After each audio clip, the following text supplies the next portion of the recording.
എല്ലാ മാന്യപ്രേക്ഷകർക്കും കൃഷിദർശൻ പരിപാടിയിലേക്ക് സ്വാഗതം. നമ്മൾ മലയാളികൾ നമുക്ക് കിട്ടുന്ന ഭക്ഷ്യവസ്തുക്കളെക്കുറിച്ച് മുമ്പത്തേതിനേക്കാൾ വളരെ കൂടുതൽ കരുതലുള്ളവരായി തീർന്നിരിക്കുന്നു. പല സ്രോതസ്സുകളിൽ നിന്നും ശരിയെന്നോ തെറ്റെന്നോ അറിഞ്ഞുകൂടാതെ ദിനംപ്രതി നമുക്ക് ഭക്ഷ്യവസ്തുക്കളെക്കുറിച്ച് കിട്ടുന്ന അറിവുകളാണ് അതിനു കാരണം. കാർഷിക വിളകളിലും മറ്റു ഭക്ഷ്യവസ്തുക്കളിലും അടങ്ങിയിരിക്കുന്ന കലർപ്പിനെക്കുറിച്ചും വിഷാംശങ്ങളെക്കുറിച്ചും നമ്മളെല്ലാവരും ഒരുപോലെ ആശങ്കാകുലരാണ്. എന്നാൽ കൃഷിയെ സംബന്ധിച്ചിടത്തോളം രാസവള പ്രയോഗവും കീടനാശിനി പ്രയോഗവും പലപ്പോഴും കൂടിയേ തീരൂ എന്ന് വരുന്നു. എന്നാൽ ഫലപ്രദമായ രീതിയിൽ വളരെ സുരക്ഷിതമായി കീടനാശിനി പ്രയോഗം എങ്ങനെ നിർവഹിക്കാം എന്നാണ് നമ്മൾ ഇന്നിവിടെ ചർച്ച ചെയ്യുന്നത്. ചർച്ചയ്ക്കായി ഇവിടെ എത്തിയിട്ടുള്ള അതിഥി തിരുവനന്തപുരം വെള്ളായണി കാർഷിക കോളേജിലെ കീടശാസ്ത്ര വിഭാഗം അസിസ്റ്റന്റ് പ്രൊഫസർ ഡോക്ടർ അമ്പിളി പോൾ. സ്നേഹപൂർവ്വം സ്വാഗതം ചെയ്യാം. മാഡം, ഈ കാർഷിക കോളേജിലെ കീടശാസ്ത്ര വിഭാഗത്തിന് കീഴിലൊരു ലബോറട്ടറി ഉണ്ട്. ആ ലബോറട്ടറിയിലാണ് മാഡം വർക്ക് ചെയ്യുന്നത് എന്നറിയാൻ കഴിഞ്ഞു. അതേക്കുറിച്ച് ഒന്ന് രണ്ട് വാചകങ്ങൾ പറഞ്ഞാൽ കൊള്ളാം. കേരള കാർഷിക സർവകലാശാലയുടെ വെള്ളായണി കാർഷിക കോളേജിന് കീഴിൽ പ്രവർത്തിക്കുന്ന കീടനാശിനി അവശിഷ്ട വിഷാംശ പരിശോധന ലബോറട്ടറിയിലാണ് ഞാനിപ്പോൾ വർക്ക് ചെയ്യുന്നത്. അപ്പോൾ പേര് സൂചിപ്പിക്കുന്നത് പോലെ തന്നെ നമ്മുടെ ഭക്ഷ്യവസ്തുക്കളിലെ കീടനാശിനികളുടെ അവശിഷ്ട വിഷാംശം പരിശോധിക്കൽ ആണ് പല പ്രവർത്തനങ്ങളിൽ ഒരു പ്രവർത്തനം, പ്രധാനമായിട്ടുള്ള ഞങ്ങളുടെ പ്രവർത്തനം. അപ്പോൾ നമ്മുടെ ഇന്നത്തെ വിഷയം എന്ന് പറയുന്നത് കീടനാശിനി പ്രയോഗം, പ്രത്യേകിച്ച് രാസപ്രയോഗം എത്രത്തോളം ശ്രദ്ധയോടെ ചെയ്യണം എന്നുള്ളതാണ് നമ്മൾ ഇന്ന് ചർച്ച ചെയ്യുന്നത്. വാസ്തവത്തിൽ ഇതിൻ്റെ ആവശ്യമുണ്ടോ നമ്മുടെ കൃഷിയെ സംബന്ധിച്ചിടത്തോളം? കീടനാശിനി എന്ന് പറയുമ്പോൾ നാം പലപ്പോഴും അതൊരു നമ്മുടെ ജൈവനാശിനി എന്ന് തന്നെ നാം പറയാറുണ്ട്. കീടനാശിനിയെക്കുറിച്ച് കേൾക്കുമ്പോൾ പ്രത്യേകിച്ച് ഇപ്പോഴത്തെ സമൂഹത്തിൽ വളരെ പരിഭ്രാന്തി ഉണ്ടാക്കുന്ന ഒരു വിഷവസ്തു തന്നെയാണ് കീടനാശിനി. പക്ഷേ കൃഷിയെ സംബന്ധിച്ചിടത്തോളം പല അവസരങ്ങളിലും നമ്മൾ കീടനാശിനി അതായത് ഒഴിച്ചുകൂടാൻ പറ്റാത്തൊരവസ്ഥയിലേക്ക് വരാറുണ്ട്. പ്രധാനമായിട്ടും നമ്മളൊരു കൃഷി സ്റ്റാർട്ട് ചെയ്യുമ്പോൾ, അതായത് തുടങ്ങുമ്പോൾ തന്നെ നമുക്ക് ഏറ്റവും പ്രധാനമായിട്ടും വേണ്ടത് ഒരു നിരീക്ഷണങ്ങളാണ്. അതായത് നാം കൃഷിയെ നിരീക്ഷിച്ചുകൊണ്ടിരിക്കുമ്പോൾ നമുക്ക് കീടബാധകളോ അല്ലെങ്കിൽ എന്തെങ്കിലും രോഗബാധകളോ വരുമ്പോൾ തന്നെ അവയെ നമുക്ക് കണ്ടെത്താൻ കഴിഞ്ഞാൽ നമുക്കതിൻ്റെ തുടക്കത്തിലേ അവയെ നമുക്ക് ഒഴിവാക്കാനും ഈ ദൂഷ്യകരമായ കീടനാശിനി പ്രയോഗത്തിലോട്ട് പോകാതെ നമുക്ക് അതിനെ സൂക്ഷിക്കാൻ കഴിയും. അതിന് വേണ്ടിയിട്ടുള്ള ജൈവ കീടനാശിനികളും മറ്റു പലതും തന്നെ ഇപ്പോൾ നമ്മൾക്ക് മാർക്കറ്റിലും എല്ലാം സുലഭമായി ലഭിക്കുന്നുണ്ട്. എന്നാൽ പല അവസരങ്ങളിലും നമുക്ക് ആദ്യമേ ഈ ഒരു നിരീക്ഷണങ്ങൾ ശരിയാകാതെ വരുമ്പോഴും നമ്മുടെ കീടനിയന്ത്രണം നമുക്ക് തുടക്കത്തിലെ തന്നെ നിയന്ത്രിക്കാൻ പറ്റാതെ വരുമ്പോഴും ഈ രൂക്ഷമായ രീതിയിലോട്ട് ഈ കീടബാധ പോകാറുണ്ട്, വ്യാപിക്കാറുണ്ട്. ആ സമയങ്ങളിൽ തീർച്ചയായിട്ടും നാം ഒരു കീടനാശിനി പ്രയോഗത്തിലേക്ക് പോകേണ്ടി വരും. എന്നാൽ മാത്രമേ നമുക്ക് വിള നശീകരണത്തിൽ നിന്നും നമുക്ക് വിളയെ സംരക്ഷിക്കാൻ കഴിയുള്ളൂ. അപ്പോൾ ആ സമയത്തിലാണ് കർഷകർ പലപ്പോഴും കീടനാശിനി പ്രയോഗം നടത്തുന്നതും അതിലേക്ക് പോകുന്നതും. അപ്പോൾ ഈ കീടനാശിനി പ്രയോഗം വേണ്ടി വരുന്ന സാഹചര്യത്തിൽ നമുക്ക് ഒഴിവാക്കാനാവില്ല. പ്രധാനമായിട്ടും നമ്മൾ ശ്രദ്ധിക്കേണ്ട കാര്യങ്ങൾ, പ്രധാനമായിട്ടും കീടനാശിനികൾ എന്ന് പറയുന്നത് തന്നെ കീടത്തെ നിയന്ത്രിക്കാനുള്ളതാണ് കീടനാശിനികൾ.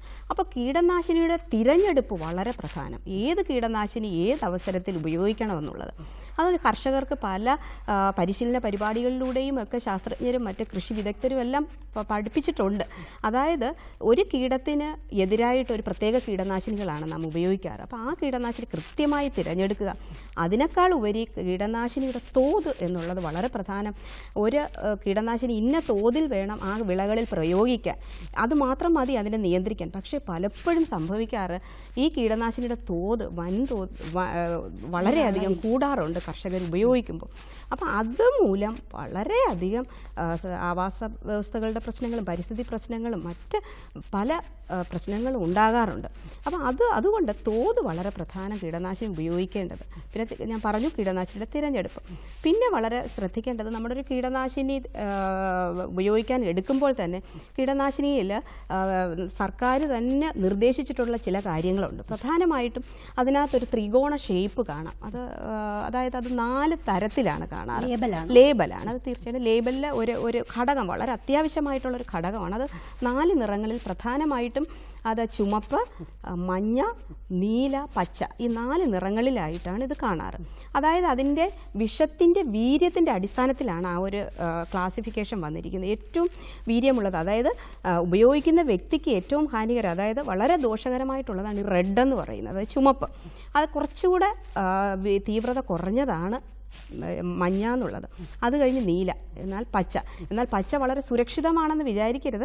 എന്നാൽ അത് മിതമാണ്, വിഷം മിതമാണെന്ന് മാത്രമേ അതിനർത്ഥം വന്നുള്ളൂ. അപ്പോൾ ഇത് നമ്മൾ വളരെ കാര്യമായിട്ട് അത് ശ്രദ്ധിച്ച് വേണം. അപ്പോൾ ഒരു കർഷകൻ ഒരു കീടനാശിനിയുടെ ബോട്ടിൽ എടുത്തു കഴിഞ്ഞാൽ അതിലെ നിറം ഏതാണെന്ന് ആദ്യം നോക്കി അതിന് തക്കതായിട്ടുള്ള മുൻകരുതലുകൾ എടുക്കുക. അതായത് തിരിച്ചു വരാം. ആദ്യത്തെ കോളറാണ്, ആരാണെന്ന് നോക്കാം. ഹലോ, സ്വാഗതം, പറഞ്ഞോളൂ. Hello. Hello, good evening madam. Good evening, സംസാരിച്ചോളൂ. ഇന്നത്തെ വിഷയം അറിയാമല്ലോ? അറിയാം. പറഞ്ഞോളൂ. Madam good evening. Good evening madam, ഞങ്ങളൊരു ചെറിയ 4-5 വർഷം കൊണ്ട് കായ്ക്കുന്ന തെങ്ങുകളുണ്ടല്ലോ. അതെ. അപ്പൊ അതിന്റെ ഒരു പ്ലാന്റേഷൻ ചെയ്യാൻ ആഗ്രഹിക്കുന്നുണ്ട്. ആണ്. അപ്പം മാഡം, അതിന്റെ കീടനാശിനി പ്രയോഗത്തെ പറ്റിയും അല്ലെങ്കിൽ ആ തെങ്ങ് പ്ലാന്റ് ചെയ്യുന്നതിനെ പറ്റിയും ഒന്ന് പറഞ്ഞു തരാമോ? നമ്മുടെ ഇന്നത്തെ വിഷയം എന്ന് പറയുമ്പോൾ കീടനാശിനിയാണ്. അപ്പോൾ ഞാൻ കീടനാശിനി പ്രയോഗത്തെക്കുറിച്ച് പറയാം. മറ്റ് നടുന്ന കാര്യങ്ങളും എല്ലാം തന്നെ എനിക്ക് അവസാനം എൻ്റെ ഒരു ഫോൺ നമ്പർ തരുന്നുണ്ട്, അതിൽ വിളിച്ചാൽ നമുക്ക് വിശദമായിട്ട് സംസാരിക്കാം. കീടനാശിനി എന്ന് പറയുമ്പോൾ നമുക്ക് തെങ്ങിനെ സംബന്ധിച്ചിടത്തോളം അതിൻ്റെ ചെറുപ്രായത്തിൽ തെങ്ങിനെ ആക്രമിക്കുന്ന അതായത് പ്രത്യേകിച്ച് തവാരണ നേഴ്സറി സ്റ്റേജിൽ അതിനെ ആക്രമിക്കുന്ന ഒരു കീടമാണ് നമ്മുടെ ടെർമൈറ്റ് എന്ന് പറയും. അതായത് ടെർമൈറ്റിൻ്റെ പ്രശ്നം വരാം. അല്ലെങ്കിൽ തന്നെ ചെറിയ തെങ്ങുകളിൽ വരുന്ന വേറൊരു വിഷയമാണ് നമ്മുടെ റൈനോസിറസ് ബീറ്റിൽ എന്ന് പറയും, അതായത് കറുത്ത വണ്ടുകൾ. അത് നമ്മൾ വളരെ സൂക്ഷിക്കുക. അതിന്റെ ആക്രമണം എന്തെന്ന് അറിയാമായിരിക്കും. അതായത് ഇലകളിൽ കൊമ്പൻ ചെല്ലി, അത് തന്നെയാണ് കൊമ്പൻ ചെല്ലിയുടെ ആക്രമണം എന്ന് പറയുമ്പോൾ അതിന്റെ ഇലകൾ, അതായത് തെങ്ങോലകൾ ഒരു പ്രത്യേക കോണിക്കൽ ആകൃതിയിൽ വെട്ടാം ഈ കീടങ്ങൾ. അതായത് കീടങ്ങൾ ആക്രമിക്കുന്നത് തെങ്ങിന്റെ മണ്ടയാണ്. മണ്ട തുരന്ന് അതിനകത്ത് ഈ ഇലകൾ കുഞ്ഞു ഇലകളായി ഇരിക്കുമ്പോൾ തന്നെ ആക്രമിച്ചിട്ട് അത് പുറത്തു വരുമ്പോഴാണ് ഈ പ്രത്യേക രീതിയിലുള്ള ആ ഒരു ആക്രമണ രീതി നമ്മൾ കാണുന്നത്. അപ്പോൾ അതാണ് ചെറു പ്രായത്തിലെ തെങ്ങുകളിൽ നാം കാണുന്ന മറ്റൊരു കീടമെന്ന് പറയുന്നത്. അപ്പോൾ ഇതിനെ നമുക്ക് നിയന്ത്രിക്കാനായിട്ട് നമുക്ക് പലവിധമായിട്ടുള്ള കീടനാശിനിയിലോട്ട് പോകാതെ തന്നെ മറ്റു പല മാർഗ്ഗങ്ങളുണ്ട്. ഒന്നെന്ന് പറഞ്ഞാൽ നിങ്ങൾക്കറിയാം, കൊമ്പൻ ചെല്ലി പെറ്റുപെരുകുന്നതെന്ന് പറഞ്ഞാൽ നമ്മുടെ വള കുണ്ടുകളിലാണ്. അതായത് നമ്മുടെ ചാണക ഇടുന്ന സ്ഥലങ്ങളിലോ അല്ലെങ്കിൽ കമ്പോസ്റ്റ് ഇടുന്ന സ്ഥലങ്ങളിലോ ആയിരിക്കും നാം പലപ്പോഴും അതിനെ കുണ്ടളപ്പുഴു എന്ന് പറയും. ഇതാണ് ഈ കൊമ്പൻ ചെല്ലിയുടെ ചെറിയ അതിൻ്റെ ജീവിതചക്രത്തിലെ ദശകൾ കാണുന്നത്. അപ്പോൾ അതിനെ നമുക്ക് നിയന്ത്രിക്കാനായിട്ട് നമുക്ക് പ്രധാനമായിട്ടും ഇതുണ്ട്. പെരുവലം എന്നൊരു വിളയെപ്പറ്റി നിങ്ങൾ കേട്ടിട്ടുണ്ടാവും. അത് ശരിക്കും നമ്മളെ കളവർഗ്ഗത്തിൽ പെടുന്നതാണ് പെരുവലം. നമ്മുടെ എവിടെയെങ്കിലും നിങ്ങൾ കൃഷി തുടങ്ങാൻ ഉദ്ദേശിക്കുന്നതിൻ്റെ ചുറ്റിലും ഈ വളക്കുണ്ടുകൾ ഉണ്ടെങ്കിൽ അതിൽ പെരുവലം ഇട്ട് കഴിഞ്ഞാൽ ഇതിൻ്റെ ഒരു പോപ്പുലേഷനെ വളരെയധികം കുറയ്ക്കാൻ പറ്റും. പിന്നെ നമുക്ക് മണ്ടയിലാണെങ്കിൽ നമ്മൾ റെക്കമെൻഡ് ചെയ്തിരിക്കുന്നത് നമ്മുടെ മണൽ ഈ ഇലക്കവിളുകളിൽ കുത്തി നിറയ്ക്കാമെങ്കിൽ നമുക്ക് ഒരു പരിധിവരെ ഈ ചെല്ലിയുടെ ഇത് കുറയ്ക്കാം. പിന്നെ ഒരു പ്രധാനം ചെല്ലിക്കോലുകൾ ഉപയോഗിച്ച് ചെല്ലികളെ കുത്തിയെടുക്കുക എന്നുള്ളത് വളരെ പ്രധാനം. കാരണം കുഞ്ഞു തെങ്ങാവുമ്പോൾ ഇപ്പം 3, 4, 5 വർഷം ആകുമ്പോൾ വളരെ പൊങ്ങത്തില്ലല്ലോ തെങ്ങ്. അപ്പം ആ സമയം നമുക്ക് ചെല്ലിക്കോലെടുത്ത് ചെല്ലികളെ കുത്തിയെടുക്കാവുന്നതാണ്. അതെ മാഡം, ഞങ്ങൾ ഉദ്ദേശിക്കുന്നത് ഈ മലേഷ്യൻ തെങ്ങെന്ന് പറയും നമ്മുടെ നാട്ടില്. അത് ഒരു 5 വർഷം കൊണ്ട് 6 വർഷം കൊണ്ട് അതാണ്. അപ്പൊ അതാണ് പിന്നെ പ്രധാനമായിട്ട് ഈ ചെറിയ വിളകൾ. പിന്നെ തെങ്ങിന് കൃത്യമായിട്ട് ജൂൺ മാസങ്ങളിലൊക്കെ തട തുറന്ന് അതിന് കൃത്യമായിട്ടുള്ള വളപ്രയോഗങ്ങളുണ്ട്. അതിനെപ്പറ്റി ഇപ്പൊ നമുക്ക് സംസാരിക്കാനുള്ള സമയമില്ല. എന്നെ കോൺടാക്ട് ചെയ്യാൻ രോഗപ്രതിരോധ ശേഷി ഉണ്ടാവില്ല. തീർച്ചയായിട്ടും ഇതുപോലുള്ള തെങ്ങുകളിൽ രോഗപ്രതിരോധ ശേഷി ഉണ്ട്, തീർച്ചയായിട്ടും ഉണ്ട്. പക്ഷെ ഇപ്പോഴും നമ്മൾ പൊതുവെ കേരളത്തിൽ നോക്കുകയാണെങ്കിൽ തെങ്ങിന് ഇത്തിരി രോഗപ്രതിരോധ ശേഷി പൊതുവെ കുറവാണ്. നമ്മൾ പല വിധത്തിലുള്ള രോഗങ്ങൾ നമ്മളിപ്പോൾ കാണുന്നുണ്ട്, കീടാക്രമണങ്ങൾ കാണുന്നുണ്ട്. അപ്പോൾ അതുകൊണ്ട് നമ്മൾ എപ്പോഴും ഒരു മുൻകരുതൽ എപ്പോഴായാലും എടുക്കുക. ഒരു പ്ലാന്റേഷൻ തുടങ്ങാൻ ഉദ്ദേശിക്കുന്നെങ്കിൽ അതിനൊരു മുൻകരുതലുകൾ എടുക്കുക. പിന്നെ ഞാൻ ഈ പറഞ്ഞിട്ടുള്ള കീടങ്ങളെക്കുറിച്ച് എപ്പോഴും ഒരു നിരീക്ഷണം വേണം. നമ്മൾ നിങ്ങൾ തെങ്ങ് നട്ട് കഴിഞ്ഞാലും അതിനെ വർഷത്തിലൊരിക്കലല്ല, എല്ലാ മാസങ്ങളിലും അതിനെ നല്ലവണ്ണം പരിപാലിക്കുക, കൃത്യമായി വളപ്രയോഗം ഇടുക, കൃത്യമായി വെയിലടി ഉള്ള നല്ല വെയിലേൽക്കുന്ന സ്ഥലത്ത് വേണം തെങ്ങിൻ്റെ ഇത് നടാനായിട്ട്. ഇതൊക്കെ ചെയ്തു കഴിഞ്ഞാൽ നമുക്ക് നല്ലൊരു ശതമാനം കീടാക്രമണം മാറ്റി നല്ല ആരോഗ്യത്തോടെ തെങ്ങിനെ വളർത്താൻ കഴിയും. അതെ അതെ. അപ്പൊ ഇതിനു മുമ്പ് നമ്മളൊന്ന് സ്റ്റഡി ചെയ്താൽ മാത്രം ഇതൊന്ന് കറക്റ്റ് ആയിട്ടുള്ള ഒരു പ്ലാന്റേഷൻ പോസിബിൾ ആണ്. തീർച്ചയായിട്ടും മുമ്പായിട്ട് കോൺടാക്ട് ചെയ്യാം. വളരെ നന്ദി മാഡം. ഇനി നമ്മൾ പറഞ്ഞുകൊണ്ടിരുന്നത് കർഷകര് കീടനാശിനി തിരഞ്ഞെടുക്കുമ്പോൾ അതിന്റെ ലേബൽ വളരെ ശ്രദ്ധിക്കണം. അപ്പൊ എന്ത് മുൻകരുതലുകളാണ് എടുക്കുക? അതായത് നാം പറഞ്ഞു, ഇപ്പോൾ നമ്മുടെ 2011 കേരള സർക്കാർ പൊതുവെ ഈ ചുമപ്പ് ത്രികോണമുള്ള പല കീടനാശിനികളും നിരോധിച്ചു കഴിഞ്ഞു. പിന്നെ മിക്ക ഇതുപോലുള്ള വളരെ വിഷാംശം കൂടിയ മഞ്ഞ ലേബലുള്ളതും പലതും നിരോധിച്ചു കഴിഞ്ഞു. ഇപ്പോൾ മാർക്കറ്റിൽ അവൈലബിൾ ആയിട്ട് വളരെ കുറച്ച് കീടനാശിനികൾ മാത്രമേ ഉള്ളൂ. അപ്പോൾ കൂടുതലും ഈ നീലയും പച്ച ലേബലുകളിലോടും ഉള്ളതാണ് ഇപ്പോൾ മാർക്കറ്റിൽ ഏറ്റവും അവൈലബിൾ ആയിട്ടുള്ളത്. അപ്പോൾ ഏത് കീടനാശിനികളായാലും കീടനാശിനി ഉപയോഗിക്കുമ്പോൾ നമ്മൾ കുറച്ച് മുൻകരുതൽ എടുക്കുക. അതിൽ പ്രധാനമെന്ന് പറയുന്നത് നമ്മുടെ പഠനങ്ങളിൽ കാണിച്ചിരിക്കുന്നത് ഒരു 10% താഴെ കീടനാശിനി മാത്രമേ നാം ഒരു വിളയിൽ പ്രയോഗിക്കുമ്പോൾ ആ വിളയിലോട്ട് വീഴുന്നുള്ളൂ. ബാക്കി മൊത്തം 90% ചെടികൾക്ക് പുറത്തുള്ള ആവാസ വ്യവസ്ഥയിലേക്കിട്ടും ഈ സ്പ്രേ ചെയ്യുന്ന, അതായത് മരുന്ന് തളിക്കുന്ന വ്യക്തിയുടെ ശരീരത്തിലോട്ടും ഒക്കെ വീഴാനുള്ള ചാൻസാണ് ഏറ്റവും കൂടുതൽ കാണിക്കുന്നത്. അതുകൊണ്ട് മുഖം നല്ലവണ്ണം, മൂക്ക് ഉൾപ്പെടെ ഒരു മാസ്ക് ഉപയോഗിക്കുക എന്നുള്ളത് തന്നെയാണ് ഞങ്ങൾ പല പരിശീലന പരിപാടികളിൽ നമ്മൾ കർഷകരെ പഠിപ്പിക്കാറുണ്ട്. പക്ഷെ പലപ്പോഴും കർഷകർക്ക് അതത്ര അവൈലബിൾ ആയിരിക്കത്തില്ല ഒരു മാസ്ക്. എങ്കിലും അറ്റ്ലീസ്റ്റ് ഒരു തോർത്തെങ്കിലും ഒരു മൂക്കിലും വായിലും ഒന്ന് കെട്ടുക. കയ്യിൽ കഴിയുന്നതും ഗ്ലൗസ് ഉപയോഗിക്കുക, അല്ലെങ്കിൽ എന്തെങ്കിലും പ്ലാസ്റ്റിക് കവറോ എന്തെങ്കിലും ഉപയോഗിച്ച് കൈകളും പ്രൊട്ടക്റ്റ് ചെയ്യുക. അങ്ങനെ മരുന്നടിക്കുമ്പോൾ നല്ലൊരു സ്വയം ഒരു മുൻകരുതലും ഒരു പ്രൊട്ടക്ഷനും എടുക്കേണ്ട ആവശ്യമാണ്. ആവരണം ചെയ്യുകയാണ് ഏറ്റവും വേണ്ടിയത്. ഇപ്പോൾ നമ്മൾ വെളി രാജ്യങ്ങളിലെ കീടനാശിനി പ്രയോഗമൊക്കെ നമ്മൾ ഇന്റർനെറ്റ് വഴിയൊക്കെ കാണുകയാണെങ്കിൽ അവർ ഫുൾ ബോഡി അവർ കവർ ചെയ്തിട്ടുണ്ടാവും. അപ്പോൾ അത്രയും നമ്മുടെ കർഷകർ ആയിട്ടില്ല, എന്നാലും അതാണ് ഏറ്റവും സേഫ് എന്ന് പറയുന്നത്.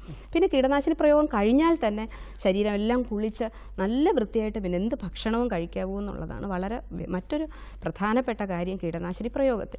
പിന്നെ കീടനാശിനി ഉപയോഗിക്കുമ്പോൾ തൊട്ടടുത്ത് കിണറോ മറ്റെന്തെങ്കിലും നമ്മുടെ ഇങ്ങനെ പ്രധാനപ്പെട്ട ഇതുണ്ടെങ്കിൽ അത് മൂടിയിട്ടോ എന്തെങ്കിലും കവർ ചെയ്തിട്ട് വേണം നമ്മൾ കീടനാശിനി പ്രയോഗം തളിക്കേണ്ടത്. അങ്ങനെയുള്ള മുൻകരുതലുകൾ എടുക്കുക എന്നുള്ളത് പ്രധാനം. അടുത്തൊരു കോളുണ്ട്. ഹലോ, സ്വാഗതം. കൃഷിദർശൻ പരിപാടിയിലേക്ക് സ്വാഗതം. ആരാണ്? ഇത് കോഴിക്കോട് നിന്നാണ്. പ്രേംനാഥ്, എന്റെ പേര് പ്രേംനാഥ്. നമ്മുടെ ഈ മുളകിന്റെ മുകളിലും തക്കാളിന്റെ മുകളിലും ഒരു വെളുത്ത പൊടി ഈ അടിയില്, ഇലയുടെ അടിയില്, അത് നമ്മൾ തട്ടുന്ന സമയത്ത് ഇങ്ങനെ പറന്നു പോകും. പക്ഷെ അത് വന്നു കഴിഞ്ഞിട്ടുണ്ടെങ്കിൽ കംപ്ലീറ്റ് ആയി നശിച്ചു പോവുക. അത് വല്ല കീടനാശിനി എന്താണ് ചെയ്യേണ്ടത്? അതെ, നമസ്കാരം. എനിക്ക് കേട്ടപ്പോൾ മനസ്സിലായി തക്കാളിയിൽ വരുന്ന വെള്ളീച്ചയുടെ ആക്രമണമാണ് ഇതിന് കാരണം. വെള്ളീച്ച എന്നാണ് പറയുമ്പോൾ നമ്മൾ വളരെ സൂക്ഷ്മമായി നോക്കുകയാണെങ്കിൽ അതിനകത്ത് വെള്ളീച്ചയുടെ പ്രാണികൾ, മുതിർന്ന പ്രാണികളും അതിൻ്റെ കുഞ്ഞുങ്ങളും അതിൻ്റെ മുട്ടകളുമായിട്ടാണ്. നിങ്ങൾ ശ്രദ്ധിച്ചിട്ടുണ്ടാവും തക്കാളിയുടെ ഇലയുടെ അടിയിലായിരിക്കും ഇവ ഏറ്റവും കൂടുതൽ ഇരിക്കുന്നത്. കാരണം ഇലയുടെ മേളിൽ ഇരുന്ന് കഴിഞ്ഞാൽ മഴയത്തൊക്കെ അത് ഒലിച്ചു പോകാൻ ചാൻസ് ഉണ്ട്. അതുകൊണ്ട് ഇവ വളരെ സുരക്ഷിതമായിട്ട് തക്കാളിയുടെയൊക്കെ ഇലയുടെ തക്കാളിയിൽ വരാം, മുളകിൽ വരാം, ഇലയുടെ അടിയിലായിട്ട് നമുക്കിത് ഇതാ ഇത് രണ്ടിലുമായിട്ട് പ്രധാനമായിട്ട് നമ്മൾ കാണുന്നത് ഇതിൽ രണ്ടിൽ തന്നെയാണ്. അപ്പോൾ അത് നമ്മൾ പ്രധാന ഇപ്പോൾ വീട്ടിലാണോ കൃഷി അതോ പറമ്പിലാണോ? ടെറസിന്റെ മുകളിൽ. അപ്പം നമ്മൾ കഴിയുന്നതും ടെറസിലും നമ്മുടെ വീടിന് ചുറ്റുമുള്ള അടുക്കളത്തോട്ടങ്ങളിലും കീടനാശിനികളുടെ ഉപയോഗം വളരെ കുറയ്ക്കുക. അപ്പം നമുക്ക് ഇത് വളരെ കുറച്ച് ചെടികളെ ഇതിലുള്ളൂ എങ്കിൽ നമുക്ക് ഇത് ചെയ്യുന്ന ഏറ്റവും പ്രധാനമെന്ന് പറഞ്ഞത്, ഇതിപ്പോൾ നിങ്ങൾ നട്ട് 2-3 ഇല സ്റ്റേജ് ആകുമ്പോൾ ഇത് വരത്തില്ല. കുറച്ചുകൂടെ ഒന്ന് വലുതായി കഴിയുമ്പോഴാണ് ഇതിൻ്റെ ആക്രമണം വരുന്നത്. അപ്പോൾ നമുക്ക് വേപ്പ് അധിഷ്ഠിതമായിട്ടുള്ള ഏതെങ്കിലും ഒരു കീടനാശിനി നമുക്ക് പ്രയോഗിക്കാം. അത് നമുക്ക് വേണമെങ്കിൽ വേപ്പെണ്ണ വെളുത്തുള്ളി മിശ്രിതം വീട്ടിൽ ഉണ്ടാക്കാം.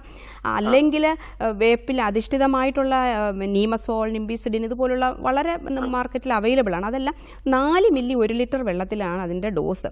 അപ്പോൾ അത് നമുക്ക് സ്പ്രേ ചെയ്യാം. പക്ഷേ സ്പ്രേ ചെയ്യേണ്ടത് വളരെ പ്രധാനം, അതായത് ഇലയുടെ അടിയിലോട്ട് വേണം അത് തളിക്കേണ്ടത്. അല്ല വളരെ 1-2 ചെടികളൊക്കെ ആണെങ്കിൽ വീട്ടിൽ നാം കഞ്ഞിവെള്ളം ഉപയോഗിക്കുകയാണെങ്കിൽ കഞ്ഞിവെള്ളം കഞ്ഞിവെള്ളം കൊണ്ട് നമ്മുടെ ഇലകൾ ഇപ്പം ഒത്തിരി ചെടി ഉണ്ടെങ്കിൽ അത് വളരെ ബുദ്ധിമുട്ടായിരിക്കും നമുക്ക് ഈ ഒരു പ്രാക്ടീസൊക്കെ ചെയ്യാം. പക്ഷേ വളരെ കുറച്ച് അടുക്കളത്തോട്ടത്തിൽ ഇപ്പോൾ 1, 2, 3 ഗ്രോ ബാഗിലായിരിക്കാം നിങ്ങൾ ചെടി വളർത്തിയിരിക്കുന്നത്. അതാണെങ്കിൽ നമ്മൾ ഒരാഴ്ചയ്ക്ക് ഒരിക്കലെങ്കിലും നല്ല കഞ്ഞിവെള്ളം കൊണ്ടുവന്ന് അത് കഴുകുകയാണെങ്കിൽ അതിൻ്റെ അതായത് അടി സ്പ്രേ ചെയ്ത് കൊടുക്കുകയോ കഴുകുകയോ ഒക്കെ ചെയ്യുവാണെങ്കിൽ അത് ഇലയുടെ അടിയിൽ നിന്ന് പോവുകയും പിന്നെ അത് വരാനുള്ള ഇത് കാരണം ഇതിൻ്റെ പശ പോലെ അതിന് അടിയിൽ പിടിച്ചിരിക്കാൻ ചാൻസ് ഉണ്ട്. അത് ശരിക്കും കർഷകരൊക്കെ അവരുടെ ഒരു പൊടിക്കൈ പോലെ ചെയ്യുന്ന ഒരു ഇതാണ്. പക്ഷെ വളരെ ഫലപ്രദവുമാണ്. അല്ലെങ്കിൽ വേപ്പ് അധിഷ്ഠിതമായിട്ടുള്ള ഏതെങ്കിലും ഒരു കീടനാശിനി നമുക്ക് മാർക്കറ്റിലെല്ലാം അവൈലബിൾ ആണ്, അത് ഉപയോഗിക്കാം. കഴിയുന്നതും വീടുകളിൽ രാസകീടനാശിനിയിലോട്ട് പോകാതിരിക്കുകയാണ് നല്ലത്. അതൊന്ന് ചെയ്ത് പിന്നെ പ്രധാനം എന്ന് പറയുന്നത് ഇതിൻ്റെ തുടക്കം ഞാൻ ആദ്യം നമ്മുടെ സംസാരത്തിൽ പറഞ്ഞു, നിരീക്ഷണം വളരെ പ്രധാനം.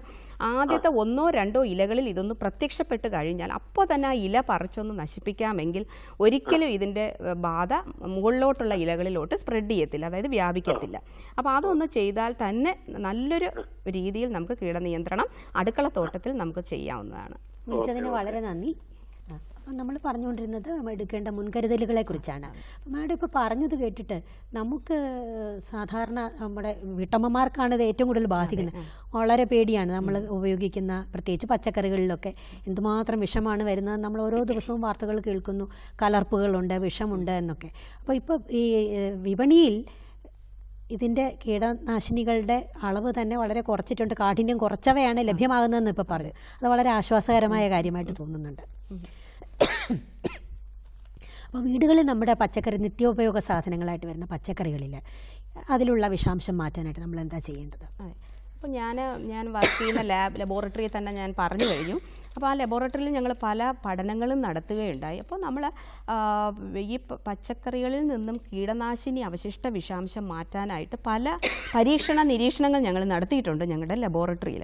അതിൽ നമുക്ക് ഏറ്റവും പ്രധാനമായിട്ട് ഞങ്ങൾ കണ്ടത് വാളംപുളിനെ പിഴുമ്പുളി 2% ഉപയോഗിക്കുക. അതായത് 2% എന്ന് പറയുമ്പോൾ ഒരു നെല്ലിക്ക കനത്തിൽ 20 ഗ്രാമാണ് വാളംപുളി എടുക്കേണ്ടത്. നെല്ലിക്കയുടെ വലിപ്പത്തിലുള്ള വാളംപുളി എടുത്ത് അതിന് 1 ലിറ്റർ വെള്ളത്തിലോട്ട്, 1 ലിറ്റർ ഉദ്ദേശം 1 ലിറ്റർ ഒരു മഗ് വെള്ളത്തിലോട്ട് കലക്കിയ ശേഷം ആ പുളിവെള്ളത്തിലോട്ട് നമ്മുടെ പച്ചക്കറികൾ 10 മുതൽ 15 മിനിറ്റ് ഒന്ന് ഇടുകയാണെങ്കിൽ നമുക്ക് നല്ലൊരു രീതിയിൽ കീടനാശിനി മാറിക്കിട്ടും. അല്ല പക്ഷേ വാളംപുളി ഇപ്പോൾ എപ്പോഴും അവൈലബിൾ ആകണമെന്നില്ല. അല്ലെങ്കിൽ ഏറ്റവും ബെസ്റ്റ് എന്ന് പറഞ്ഞാൽ കറിയുപ്പ്. ഇപ്പോൾ എനിക്ക് തോന്നുന്നു ഈ കീടനാശിനിയുടെ ഈ അവശിഷ്ട വിഷാംശത്തെക്കുറിച്ചുള്ള ഒരു പരിഭ്രാന്തി കാരണം മിക്ക വീട്ടമ്മമാരും അത് പ്രാക്ടീസ് ചെയ്യുന്നുണ്ടെന്നാണ് എൻ്റെ നിഗമനം. അതായത് കറിയുപ്പ് ഇതുപോലെ ഒരു വളരെ വലിയൊരു ടീസ്പൂൺ, അതും 20 ഗ്രാം 1 ലിറ്റർ വെള്ളം എന്നാണ് കണക്ക്. അപ്പോൾ അത് നമ്മൾ ചെയ്ത് ഇതുപോലെ 10-15 മിനിറ്റ് പച്ചക്കറികൾ മുക്കി വയ്ക്കുന്ന ഒരു ശീലം നമ്മൾ എടുത്തു കഴിഞ്ഞാൽ ഇത് വളരെ ഫലപ്രദമായിട്ട് നമുക്ക് മാറ്റാം. പ്രത്യേകിച്ച് നമുക്ക് ഈ പരിഭ്രാന്തിയുടെയൊക്കെ ആവശ്യത്തിനേക്കാൾ ഉപരി എല്ലാ വീട്ടിലും നമ്മുടെ ഒരു നേരത്തെ ഭക്ഷണത്തിലെ ഒരു കറി നമ്മുടെ വീട്ടിലെ പച്ചക്കറി കൊണ്ടുണ്ടാക്കുക എന്നുള്ളത് എല്ലാ വീട്ടമ്മമാരും ഒന്ന് പ്രാക്ടീസ് ചെയ്താൽ നല്ലതായിരിക്കും. അപ്പോൾ ഇങ്ങനെയുള്ള പരിഭ്രാന്തിയുടെ ഒന്നും ആവശ്യമില്ല എന്നുള്ളതാണ്. ഓരോ വീട്ടിലും തീർച്ചയായിട്ടും. കാരണം നമ്മളിപ്പോൾ ലബോറട്ടറിയുടെ പഠനങ്ങളിൽ തെളിയിക്കുന്നത് മാർക്കറ്റിൽ നിന്ന് വാങ്ങിക്കുന്ന കറിവേപ്പിലയിൽ വളരെ കീടനാശിനികൾ അടങ്ങിയിട്ടുണ്ടെന്ന് ഞങ്ങൾ പഠനങ്ങൾ കാണിക്കുന്നു. അപ്പോൾ ഇപ്പോഴത്തെ ഈ പൊതുവേ നാട്ടിൻപുറത്തെ വീടുകളിലെല്ലാം ചിലപ്പോൾ കറിവേപ്പില കണ്ടെന്നിരിക്കാം. പക്ഷേ നമ്മുടെ സിറ്റി ഏരിയയിലെ വീട്ടമ്മമാർക്ക് കറിവേപ്പില പോലും മാർക്കറ്റിൽ നിന്ന് വാങ്ങുന്നവരാണ്. അപ്പം അവർക്കുള്ള നമ്മുടെ ഏറ്റവും വലിയ മെസ്സേജാണ് ഒരു വീട്ടിൽ ഒരു കറിവേപ്പില എങ്കിലും അറ്റ്ലീസ്റ്റ് നടുക. അപ്പോൾ ഇങ്ങനെയുള്ള അനാവശ്യമായ നമ്മുടെ കീടനാശിനി പരിഭ്രാന്തിയും ഒക്കെ നമുക്ക് മാറി. ഈ കറിവേപ്പില പോലെ തന്നെ നമ്മൾ പേടിക്കേണ്ട മറ്റു നമ്മൾ ശരിക്കും നമ്മുടെ കീടനാശിനിയുടെ അവശിഷ്ട വിഷാംശ പരിശോധന റിപ്പോർട്ടുകളൊക്കെ കാണുകയാണെങ്കിൽ നമ്മളങ്ങ് വലിയൊരു പരിഭ്രാന്തി, ഇപ്പോൾ നമ്മൾ കേൾക്കുന്നത് പോലൊരു പരിഭ്രാന്തിയുടെ ആവശ്യമുണ്ടോ എന്നുള്ളത് സംശയമാണ്. കാരണം നമുക്ക് കീടനാശിനി സ്ഥിരമായി കിട്ടിക്കൊണ്ടിരിക്കുന്ന കുറച്ച് വിളകളുണ്ട്. അതിലൊന്നാണ് തന്നെ നമ്മളിപ്പോൾ പറഞ്ഞത് കറിവേപ്പില. പിന്നെ ഒന്നെന്ന് പറയുന്നത് ചീരയിൽ കിട്ടാറുണ്ട്. പിന്നെ നമ്മുടെ പച്ചമുളക് വളരെ സൂക്ഷിക്കുക. കാരണം പച്ചമുളക് നടുന്ന കർഷകർക്കറിയാം പച്ചമുളക് നട്ട് കഴിഞ്ഞാൽ അതിനകത്തൊരു കീടം വരുന്നുണ്ട്. 2 കീടങ്ങൾ, പ്രധാനമായിട്ട് ഇലപ്പേനും മണ്ടിരി, രണ്ടും കൊണ്ട് ഇലയെല്ലാം ചുരുണ്ട് ഇല അതിൽ നിന്ന് കായ്കൾ ഉണ്ടാകാറില്ല. അതുകൊണ്ട് പ്രായത്തിലേ അതിൽ കീടനാശിനി പ്രയോഗം വളരെ കൂടുതലാണ് പച്ചമുളകിൽ. അതുകൊണ്ട് പച്ചമുളക് വാങ്ങുമ്പോൾ അതുപോലെ പയർ, നീളം കൂടിയ പയർ, ഇതിലൊക്കെ നമുക്ക് കീടനാശിനി പൊതുവേ കിട്ടാറുള്ള വിളകളാണ്. അപ്പോൾ ഇവയെ തീർച്ചയായിട്ടും നമ്മൾ നേരത്തെ പറഞ്ഞ ഒരു ഡീകണ്ടാമിനേഷൻ അല്ലെങ്കിൽ കീടനാശിനി അവശിഷ്ട വിഷാംശം മാറ്റി ഉപയോഗിക്കുന്നത് വളരെ നല്ലതായിരിക്കും. പിന്നെ മാഡം, നമ്മുടെ വീടുകളിലെ സാധാരണ പല്ലിയും പാറ്റയും എലിയൊക്കെ ഓടിക്കാനായിട്ട് വിഷം വാങ്ങിച്ചു വെക്കാറുണ്ടല്ലോ, അത് എത്രത്തോളം അപകടകരമാണ്? തീർച്ചയായിട്ടും അപകടമാണ്. നമ്മൾ പൊതുവെ കീടനാശിനി എന്ന് കേൾക്കുമ്പോൾ നമ്മൾ പൊതുവെ കർഷകരെയാണ് കുറ്റം പറയാറ്. കർഷകർ കൂടുതൽ കീടനാശിനി ഉപയോഗിക്കും. പക്ഷെ നമ്മൾ വീട്ടിനുള്ളിൽ തന്നെ നാം പലവിധ കീടനാശിനികൾ ഉപയോഗിക്കുന്നു എന്നുള്ളത് ആരും അറിയുന്നില്ല. അതിൽ പ്രധാനമാണ് നമ്മുടെ കൊതുക് തിരികൾ, കൊതുകിന് ഉപയോഗിക്കുന്ന ലിക്വിഡേറ്റേഴ്സ്, പിന്നെ നമ്മുടെ ചോക്ക് പോലുള്ള നമ്മൾ പാറ്റയെ ഓടിക്കുന്ന വസ്തുക്കൾ, അതുപോലുള്ള സാധനങ്ങൾ, അതുപോലെ നമ്മൾ പാറ്റയ്ക്കെതിരെ ഉപയോഗിക്കുന്ന സ്പ്രേകൾ, ഇതെല്ലാം തന്നെ കാരണം പാറ്റ, ഉറുമ്പ് എന്ന് പറയുന്നതെല്ലാം കീടങ്ങളാണ്. അപ്പോൾ കീടങ്ങളെ നശിപ്പിക്കണമെങ്കിൽ തീർച്ചയായിട്ടും കീടനാശിനി വേണം. അപ്പോൾ ഇതിന് എതിരായിട്ട് നാം വീട്ടിനകത്ത് ഉപയോഗിക്കുന്ന എല്ലാം കീടനാശിനികളാണ്. പക്ഷേ വളരെ കുറഞ്ഞ ഡോസാണ്. പ്രത്യേകിച്ച് സിന്തറ്റിക് പൈറത്രോയിഡ് എന്ന വിഭാഗത്തിൽപ്പെട്ട അല്ലത്രിൻ, പ്രല്ലത്രിൻ, ട്രൈഫ്ലൂത്രിൻ, ഇതുപോലുള്ള അത് നമ്മൾ ബോട്ടിലെടുത്ത് നോക്കിയാൽ നമുക്ക് കാണാം, അതിനകത്ത് വ്യക്തമായിട്ട് അവർ എഴുതിയിട്ടുണ്ടാകും. ഇതുപോലത്തെ കീടനാശിനികൾ തന്നെയാണ് നാം വീട്ടിനുള്ളിൽ ഉപയോഗിക്കുന്നത്. അപ്പം ഇതൊക്കെ ഉപയോഗിക്കുമ്പോൾ വളരെ ശ്രദ്ധ വേണം. പല ഭവനങ്ങളിലും അടുക്കളയിൽ ഈ ചോക്ക് ഉപയോഗിക്കുന്നത് ഞാൻ കണ്ടിട്ടുണ്ട്. പക്ഷേ അത് ശരിക്കും പറഞ്ഞൊരു കീടനാശിനിയാണത്. അപ്പോൾ കഴിയുന്നത് ഇങ്ങനെയുള്ളത് നമ്മുടെ അടുക്കളയിലുമൊക്കെ ഉപയോഗിക്കുന്നത് കുറയ്ക്കുക. അതുപോലെ നമ്മൾ തിരി അല്ലെങ്കിൽ നമ്മുടെ കൊതുക് മാറ്റൊക്കെ ഇട്ട് നമ്മൾ ഉറങ്ങുന്ന ഒരു ശീലമുണ്ട്. അതൊക്കെ നമ്മൾ കഴിയുന്നത് ഒഴിവാക്കുക. കാരണം തുടർച്ചയായിട്ട് നാം കീടനാശിനി ഇങ്ങനെ ശ്വസിച്ച് വളരെ കുറഞ്ഞ ഡോസ് ആണെങ്കിൽ പോലും കണ്ടിന്യൂസ് ആയിട്ട് നമ്മുടെ ആ ഒരു ശ്വസിക്കുന്നത് മൂലം പല രീതിയിലുള്ള allergic problems, lung related problems ഒക്കെ ഉണ്ടാകാൻ ചാൻസ് ഉണ്ട്.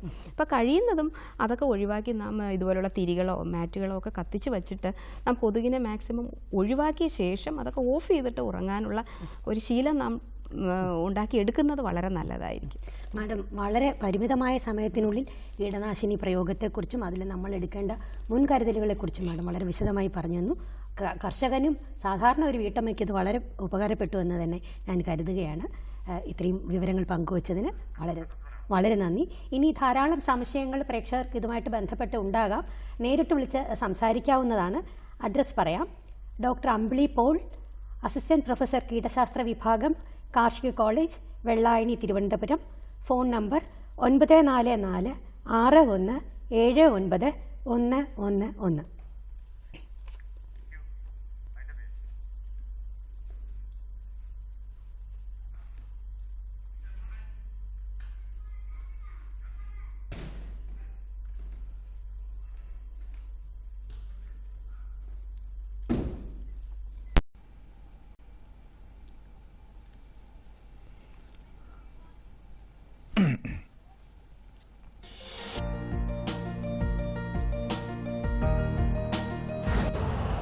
यूरिया का स्वदेशी उत्पादन 70 लाख टन बढ़ाने के लिए 6 उर्वरक संयंत्रों का उद्धार किया जा रहा है।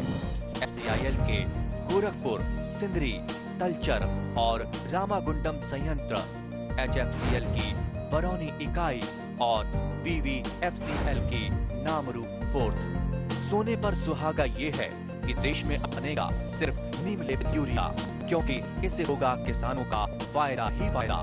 अनाज का उत्पादन 10% तक बढ़ेगी 10 से 15% नाइट्रोजन क्षमता।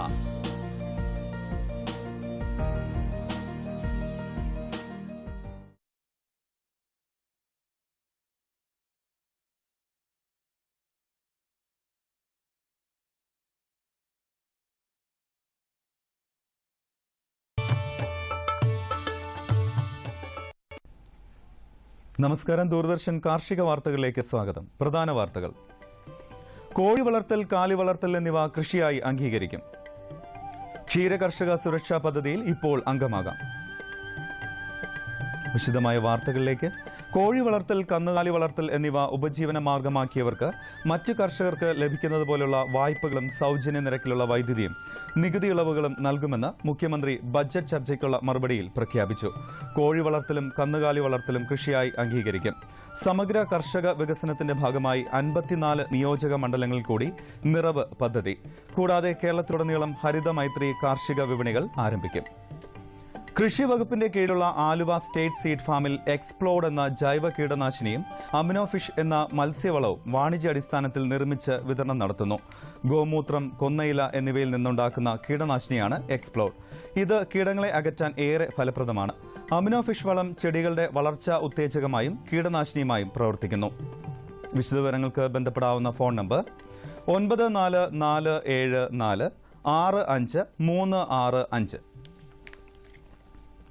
മലബാർ മിൽമയുടെ കീഴിലുള്ള ക്ഷീരസംഘങ്ങളിൽ 90 ദിവസമെങ്കിലും പാലളന്ന രജിസ്റ്റർ ചെയ്ത ക്ഷീരകർഷകർക്ക് ക്ഷീരകർഷക സുരക്ഷാ പദ്ധതിയിൽ അംഗമാകാം. ക്ഷീരകർഷക സുരക്ഷാ പദ്ധതിയിലെ അംഗത്തിന് അപകടമരണം സംഭവിച്ചാൽ 5 ലക്ഷം രൂപയും അപകടത്തിൽ അംഗഭംഗം സംഭവിച്ചാൽ അതിന്റെ തോതനുസരിച്ച് 2.5 ലക്ഷം രൂപ വരെയും ധനസഹായം ലഭിക്കും. ക്ഷീരകർഷക സുരക്ഷാ പദ്ധതിയിൽ ക്ഷീരകർഷകർ പ്രീമിയം അടയ്ക്കേണ്ടതില്ല. എറണാകുളം കൃഷി വിജ്ഞാന കേന്ദ്രത്തിന്റെ സഞ്ചരിക്കുന്ന വിപണന യൂണിറ്റിന് തുടക്കമായി. കൃഷി വിജ്ഞാന കേന്ദ്രത്തിന്റെ എല്ലാ ജൈവ ഉൽപാദനോപാധികളും മൊബൈൽ സെയിൽസ് യൂണിറ്റിലൂടെ ലഭിക്കും. എറണാകുളം കൃഷി വിജ്ഞാന കേന്ദ്രവുമായി ബന്ധപ്പെടുന്നതിന് ഫോൺ നമ്പർ 0484249245. ഇനി കമ്പോള നിലവാരം. വെളിച്ചെണ്ണ കൊച്ചി ക്വിന്റലിന് 8500 രൂപ, കോഴിക്കോട് 8800, തൃശൂർ 8500 രൂപ.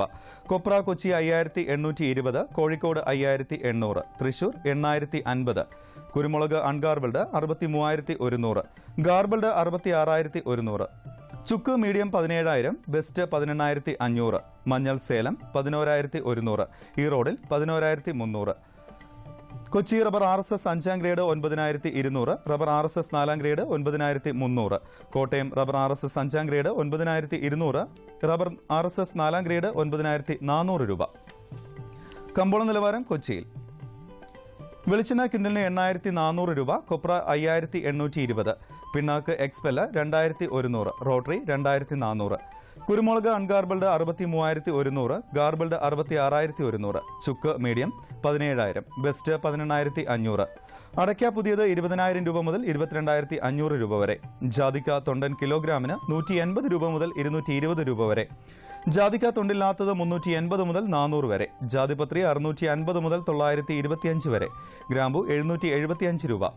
റബ്ബർ RSS 5ാം ഗ്രേഡ് ക്വിന്റലിന് 9200 രൂപ, റബ്ബർ RSS 4ാം ഗ്രേഡ് 9300, ഒട്ടുപാൽ 6300, ലാറ്റക്സ് 7400 രൂപ. കമ്പോള അവലോകനം. കുരുമുളക് കർഷകർക്ക് പ്രതീക്ഷ പറഞ്ഞ് ഉൽപ്പന്ന വില ഈ വാരം മെച്ചപ്പെട്ടു. ഹൈറേഞ്ച് മുളക് വരവ് ചുരുങ്ങിയത് കണ്ട് ഉത്തരേന്ത്യൻ ഇടപാടുകാരും കയറ്റുമതി സ്ഥാപനങ്ങളും ടെർമിനൽ വിപണിയിൽ സജീവമായി. കൂർഗിൽ നിന്നുള്ള മുളക് വടക്കേ ഇന്ത്യയിലേക്ക് നീങ്ങി. കൊച്ചിയിൽ ഗാർബിൾ മുളക് കിലോ 661 രൂപ. അറബ് രാജ്യങ്ങളിലേക്കുള്ള കയറ്റുമതി ലക്ഷ്യമാക്കി ചുക്ക് സംഭരിച്ചത് നിരക്ക് അല്പം ഉയർത്തി. മാർക്കറ്റിലേക്കുള്ള പുതിയ ചരക്ക് വരവ് ശക്തമല്ല. ഈറോഡ് സേലം വിപണികളിൽ മികച്ച ഇനം മഞ്ഞൾ വരവ് കുറഞ്ഞത് നാടൻ മഞ്ഞളിന് നേട്ടമാവും. ഔഷധ നിർമ്മാതാക്കൾ ജാതിക്കയും ജാതിപത്രിയും ശേഖരിച്ചു. നാളികേര ഉൽപ്പന്നങ്ങളുടെ വില ഉയർന്നില്ല. വൻകിട മില്ലുകാർ കൊപ്ര സംഭരണം കുറച്ചത് മുന്നേറ്റത്തിന് തടസ്സമായി. ആഭ്യന്തര റബ്ബർ വിലയിൽ നേരിയ ഉണർവ് കണ്ടു തുടങ്ങി. കാലാവസ്ഥ. കണ്ണൂർ കൂടിയ താപനില 37.8 ഡിഗ്രി സെൽഷ്യസ്, കുറഞ്ഞ താപനില 25.7 degree Celsius. Kozhikode 37.2, 25.8. Kochi 35.8, 26. Alappuzha 35.7, 26.5. Punalur 35.6, 24.4. Thiruvananthapuram 36.5, 26.3 degree Celsius. ഇന്നത്തെ കാർഷിക വാർത്തകൾ സമാപിക്കുന്നു. നമസ്കാരം.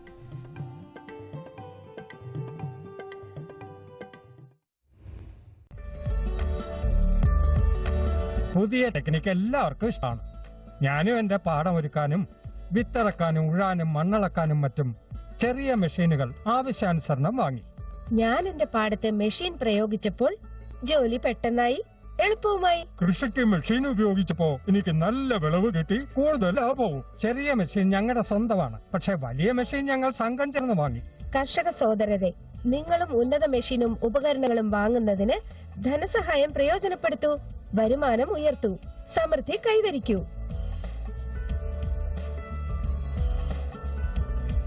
ശരിയായി.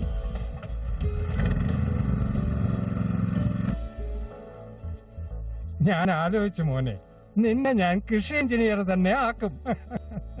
പുതിയ മെഷീനും പുതിയ ഉപകരണവും എത്തട്ടെ നിങ്ങളുടെ സമക്ഷം. അതിലൂടെ നേടൂ ഇനി